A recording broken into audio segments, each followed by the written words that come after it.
Samantala, kung hindi sa zoo o out of town, ang bet ng ilang pamilya ngayong Pasko, adventure sa amusement park. At ngayon, dagsa mga bisita sa sikat na amusement park sa Laguna. Mula pa sa iba't ibang bayan ng Batangas at Laguna ang mahigit 20 miyembro ng Pamilya Pisigan.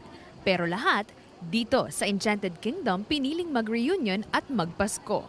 Mapabata man o matanda, excited nang pumasok at mag-bonding sa loob ng amusement park. We are very happy because it is already open. Ito ay isa sa pinakamagandang araw para sa amin dahil Christmas, sineselebrate namin ang Christmas through reunion.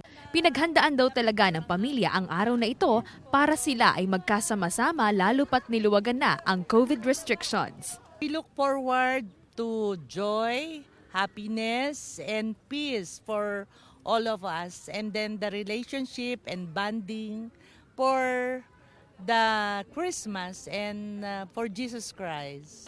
Dito rin dumayo si Valeska at ang kanyang pamilya pagkatapos magsimba sa Quiapo. Ngayon po, sama-sama po kami. Kasi po last year po nasa Qatar po si Mami. Walang kupas pa rin ang sayang hatid ng iba't ibang rides gaya ng Twin Spin, Extreme Tower, Space Shuttle at Anchors Away. Kung hindi naman gaanong bet ang extreme rides, pwedeng subukan ang carousel at Ferris wheel o kaya'y mag-food trip sa loob. Kaya ang magkakaibigang ito, susulitin na raw ang mga oras sa amusement park dahil pagkatapos ng Pasko, balik trabaho na sila.